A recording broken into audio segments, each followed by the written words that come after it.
We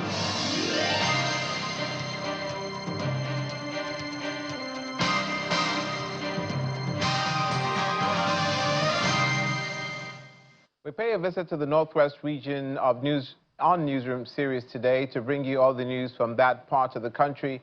I'm Olumide Macaulay. Welcome to the program. First, the main news headlines. The Senate has approved President Bola Tinubu's request to deploy Nigerian troops to Benin Republic in support of efforts to restore peace and stability following last weekend's attempted coup. Their approval was announced by Senate President Godswill Akpabio after lawmakers considered the request in the Committee of the Whole in line of Section 5, Part 11.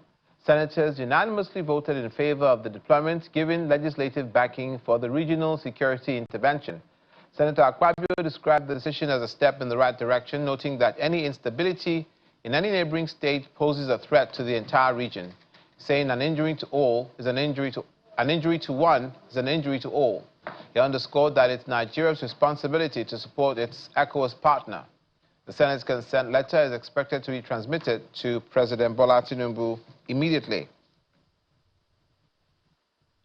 Meanwhile, the Nigerian Air Force has debunked claims of the arrest of its aircraft and crew members for alleged airspace violation in Burkina Faso. In a statement signed by the Director, Public Relations and Information Headquarters, Nigerian Air Force, Air Commodore Ehime Ejodame, says following the takeoff from Lagos, the crew of the NAF C-130 aircraft during its ferry mission to Portugal on 8th of December 2025 observed a technical concern which necessitated a precautionary landing in Burkina Faso, the nearest airfield, in accordance with safety procedures and international aviation protocol. The statement adds that the crew is safe and have received cordial treatment from the authorities as plans are ongoing to resume the mission as scheduled. The statement further adds that the Nigerian Air Force appreciates the support received during the period and assures the public that it remains professionally committed to strict compliance with operational procedure and safety standards, ensuring the protection of its personnel while fulfilling its mandate.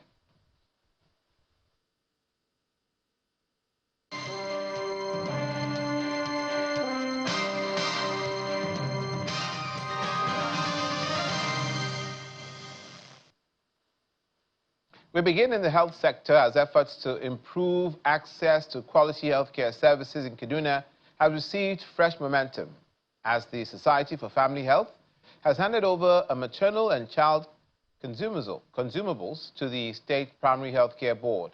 The donation is part of the organization's intervention project in Kaduna aimed at expanding community-level health services, improving maternal and child health, and promoting preventive health care across local government areas. These are medical commodities donated to the Kaduna Primary Healthcare Board by the Society for Family Health. The consumables are part of an initiative tagged A360 Amplify, a major adolescent sexual and reproductive health program implemented by the Society for Family Health in Nigeria. It is aimed at strengthening primary healthcare delivery and reducing preventable deaths among pregnant women, newborns, and children. Here as an organization, Society for Family Health, to hand over MNCH commodities to the State Primary Healthcare Board. We saw the need to do this, having implemented for over 10 years in the state, because we want to see our girls, the MMA girls, Matas and Matan Ariwa girls, continue to have access to maternal and child health services. This is important because we want to ensure that we reduce the maternal mortality rate, and we also ensure that our girls have access to contraception. We hope that this is able to deliver the expected impact across the affected local governments. Healthcare officials in the state receive the consumables, which include antenatal delivery kits, newborn care materials, family planning commodities, and basic medical supplies used for antenatal and postnatal services. for the good people of Kaduna State. We assured you for this support that you have been given to Kaduna State, and the one that you have donated to the Kaduna State now, we are going to utilize it for the benefit of good people of Kaduna State. They are all MNCH commodity consumables, which you can see. Some are pregnancy test kits, there are jig, there are syringes, there are other items. You can see hypo, you can see hand gloves, which are all MNCH commodities. And you know, MNCH commodities, adolescents also use MNCH commodities because they are part of MNCH. So now they have submitted to the state at the end of the close-out project. And we are assuring 826 that we are really going to utilize this, and we appreciate. We are going to distribute to the facilities that are supported by 860. With Kaduna State's renewed focus on strengthening primary health care, interventions such as this from the Society for Family Health are expected to improve health outcomes for mothers and children across communities. Kano State Governor Abba Yusuf has been honored with the Nigeria Excellence Award in Public Service for his outstanding contribution to education reform. The governor says the recognition will further inspire his administration to intensify transformational policy and projects within the sector. Our correspondent Sadiq Ilyasu reports. The prestigious Nigeria Excellence Award in Public Service, held at the Presidential Villa, Abuja, brought together top leaders and policy makers from across the country.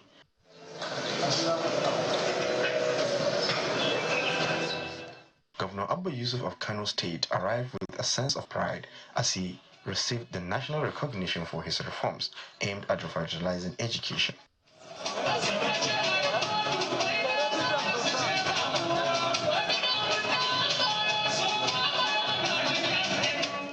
The governor says the award serves as motivation to consolidate and expand ongoing educational reforms, including increased budgetary allocation and infrastructure development. Today, I feel highly elated, highly happy, and I feel fulfilled because this is a day when, without any invitation, without any, chance, I was nominated to have this award.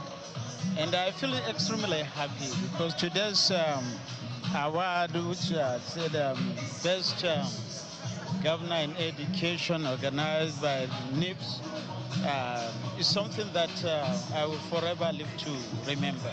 Officials from Kano State present at the ceremony also spoke on other strategic areas where the governor has recorded notable achievements. He is the people's governor. He serves humanity. He is there for his people. He is always there to serve his people in Kano in terms of education, in terms of health, infrastructure. Everywhere in Kano now is scattered up and down. People are having difficulty accessing their roads because everywhere he is spreading roads everywhere, doing things for people. I want to congratulate the Excellency, the Executive Governor of Kano State, for having this award. And this Public Service Excellence Award, they did a right thing at the right time. Because if you look the way Excellency, he's assisting public service, paying their salary on time, settling backlog of pensioners, employing youth. This shows the respect and the love Excellency have on the civil service of the state. I want to appeal to our people to see the work the governor is doing, to see the kind of concern he has for the people, so that they can give him the support he needed to be able to achieve what he has planned for them within the time period. For Governor Abba Yusuf, this award, among several others he has received, is dedicated to the people of Kano State, whom he described as his inspiration and the reason behind his commitment to service. Sadiq Ilyasu, Channels Television News. And in a bid to provide digital solutions to societal challenges, Jigawa State has convened a community fair to promote interaction between infotech experts and the public. The fair, with the theme Empowering Communities Through Digital Inclusion, invites digital vendors to mentor young entrepreneurs and women on how to take advantage of the digital space. Our correspondent Abubakar Salihu reports. Gathered in this hall are young entrepreneurs, infotech experts, social media influencers, and job creators interacting to provide solutions to basic societal problems.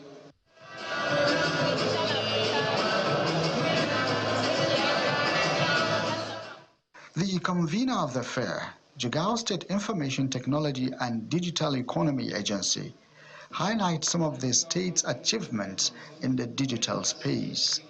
Jigawa State has a long-lasting legacy on ICT. Your Excellency, Jigawa State has a rich history in development. We have a rich history in ICT development long before many states begin to adopt digital systems. Jigawa was already laying the foundation. And I will give you examples why Jigawa is still considered as the pioneer state in ICT. We have Galaxy Information Technology and Telecommunication Limited, which was one of the first internet service provider in sub-Saharan Africa. In fact, we now have Galaxy backbone in Abuja, and it was Galaxy in Jigawa that gave birth to the Galaxy backbone in Abuja. One of the partners explains the rationale behind the choice of Jigawa State to host the fair. And you will wonder why I usually say that. But the warmth, the openness, and cooperation of the government and the public service is unlike anywhere else in Nigeria. Jigawa State, you are truly blessed. You have a progressive government, people-focused approach that is truly inspiring, and every state is worthy to emulate. In her address, the wife of Jigawa governor reaffirms the state government's commitment to the provision of an enabling environment for growth and innovations in information technology. As the wife of the Jigawa state governor, I affirm our commitment to support human capital development, especially for women and youth. We believe that we build the capacity, we build families, and build a community. The experts believe that digital fairs will serve as platforms for empowering the less privileged to contribute their quota to digital economic growth through innovations. Abubakar Salihu, Channels Television News.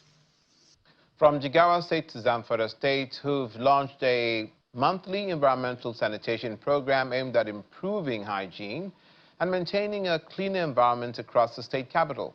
State Commissioner for Environment and Natural Resources, Kazim Kaura, led an enforcement team to monitor compliance during the maiden exercise across Gusau metropolis.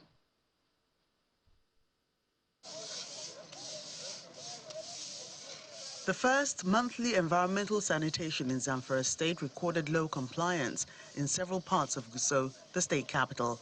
During visits to areas such as Gadabi Roundabout, Tudunwada, and Lalan Roundabout, residents were seen going about their normal activities despite a restriction of movement for the sanitation hours. A number of fuel stations that failed to comply with the environmental directive were shut until the stipulated reopening time, while a public convenience center was also sanctioned for failing to maintain a clean environment. An act of State Assembly was enacted to establish this agency. And part of the mandate is to embark on an exercise, monthly sanitation exercise as enshrined in the law, which was signed by the governor. So essentially, we are just implementing part of the law that brought about the establishment of Zamfara Environmental Protection and Enforcement Agency. In a related development, the Zamfara State Ministry of Environment and Natural Resources, in collaboration with the Agro-Climatic Resilience in Semi-Arid Landscapes project, has held a sensitization meeting with residents and leaders of 6 communities in Gusau. The meeting focused on the resettlement action plan for residents in areas where the state government plans to construct major drainage channels. This is one of the steps in an attempt to conduct our agricultural civil work. That is resettlement action plan, which is a compulsory and mandatory for us to conduct it. The resettlement action plan, it entails the census of all the project affected persons, and they will be paid adequately before commencing the project. If not, the project cannot continue with the civil work. Community leaders in the affected areas pledged their full cooperation to ensure smooth implementation of the drainage project. You're watching Newsroom series. Coming up, the Katsina state government unveils a 34 billion naira health project. Please stay with us.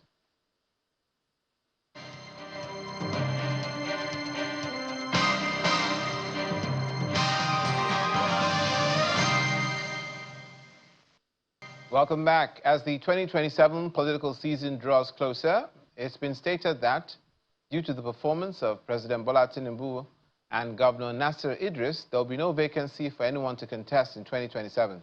That's according to the Special Assistant to the Minister of Budget and Economic Planning, Bashir Aliyu Buhari, who made this known in his words during the distribution of Renewed Hope food palliative to women in Berdin Kevi.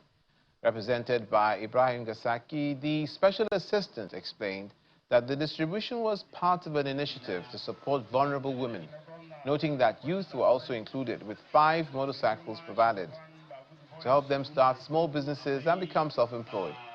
In his remarks, the Special Advisor to the Kebbi State Governor, Mohammed Majo, assured that the youth and students of Kebbi State are behind the second-term bid of President Tinubu and Governor Nasir Idris due to the support and welfare they have received. As you can see, today we are distributing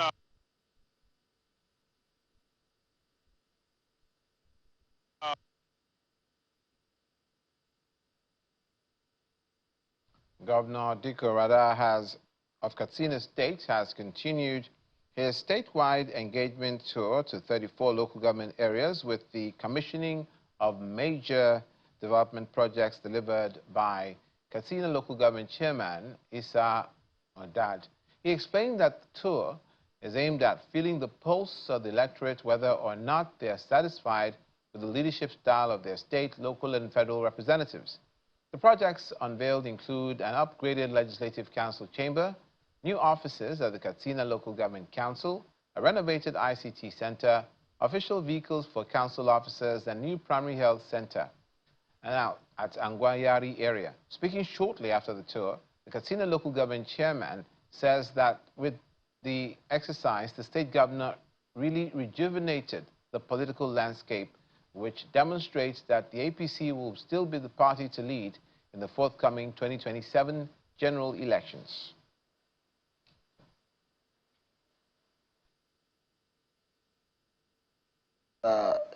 Everyone that followed that tour will see how people came out en masse and welcome His Excellency. They were happy, they were jubilating to see His Excellency because after 2.5 years in office, His Excellency decided he will go around across all the 34 local government to interact with his own people, to have feedback, both negative and positive, because as a leader you have to accept every feedback, because feedback mechanism is a very good tool for good governance in Nigeria, in Katsina State, and His Excellency has demonstrated that across this tour, because we believe it shaped a lot of things. He has seen a lot of things that needs attention, and he has also promised a lot of local government developmental projects when he toured across all those local government. So you can see that this important tour has yielded the result that is expected, but based on governance and also based on political aspect, because His Excellency has really rejuvenated the political landscape of the state by this tour.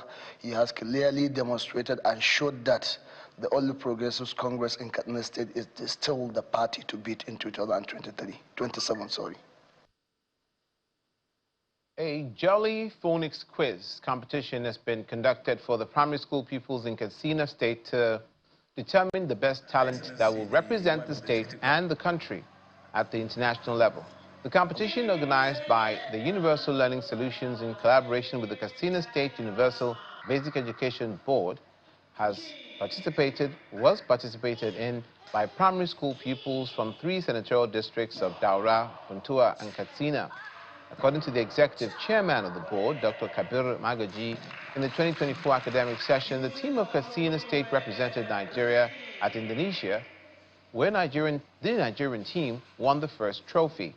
He recalled that in 2025, the same team, sponsored by the Katsina State government, also represented Nigeria in Rwanda, where they won the second trophy.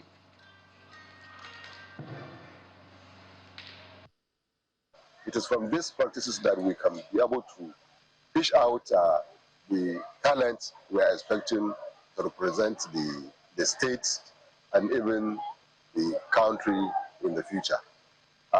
As we all know, Kaduna State is not at the backside of these practices, in which we have a strong team of junior secondary school that have been participating into really phonics competition nationally.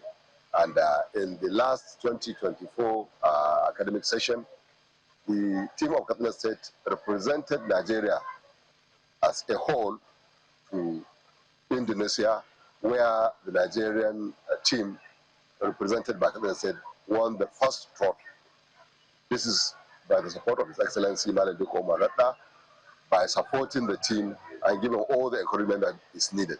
Likewise, in this year, 2024, the same team was supported by the governor of Kaduna State, Maledoko Marata, to participate in Rwanda to represent Nigeria, and the team won the second trophy. The essence of this competition is for our children to display their talent, they learn from Jolly Phonics lessons. Because we train Jolly Phonics teachers in Katsina State, and these teachers are busy training teachers or teaching them on how to read and write with joy and confidence. So today, we are witnessing quiz competition between children after zonal finals. Now we are in the state final to see who is going to be the winner between Daura zone, Funtua zone, and Katsina zone. So the children are here present and they are ready to compete between each other. Over in Kano State, the Reformative Center has held a 3-day summit bringing together security agencies, traditional leaders, and government officials with a focus on strengthening intelligence operations, rehabilitation pathways, and reintegration to curb drug abuse across the state. The coordinated offensive seeks to dismantle drug networks and reduce criminality through stronger community involvement. Our correspondent, Channel's television correspondent, Danchin Vincent, reports. A 3-day stakeholder summit organized by the Kano Reformative Center continues to push for a coordinated offensive against drug networks aimed at curbing drug-related criminality in the state. The summit is part of the center's strategy to create awareness about the dangers of drug abuse and supports its rehabilitation work, which has successfully treated over 3,000 persons in 2025, underscores the rising rate of drug addiction. Every day we witness firsthand the consequences of drug abuse, broken homes, shattered dreams, rising insecurity, and young lives drifting into hopelessness. Organizers give assurances of improved intelligence sharing, stronger enforcement, and better synergy among agencies. The security agencies do the arrest, and after arrest, beating and something doesn't change an individual. But when he goes through proper counseling and proper rehabilitation, then there will be a progress to the rehabilitation. And that's why we said a collaborative effort, a joint effort. Then if you go in the communities, it's the traditional rulers that know who is disturbing them. For instance, May Angwa. It's May Angwa that will know who is your father, who is your mother, where you're from. And it's May Angwa that will know who is the person disturbing him in his community. So when you go down to the grassroots, you have to start with the traditional rulers, then back to the religious leaders. The religious leaders are there as the mentors to guide them spiritually and all. Security agencies outline a unified strategy to confront what they describe as a growing threat to public safety and youth development. Let us recognize the menace of drug and substance abuse is real in Kano, and it is killing our youth, killing their future, which we cannot afford. So we need to start from the grassroots, from, like one of the speakers said, from the home. Let us watch our kids, watch who their friends are, who do they move around, and then monitor their behavior. Once you see a change in the behavior of your child, suspect something, and try and observe him, then get him tested if necessary. This has brought us together to sit down again and rewrite our alphabets, where we have got it wrong and where we're supposed to put the peg in the right hole. This also will encourage us to see it that it is not only an NDLA affair, it is everybody's business. They also promised to align with the call by the Emir of Kano, Muhammadu Sanusi II, who is rallying support in Kano State for the revival of traditional norms and community structures in the fight against drug abuse. From Kano Commercial City, Nanchin Vincent, Channels Television News. And that's it on Newsroom Series today. Thank you for watching. I'm Olumide Macaulay.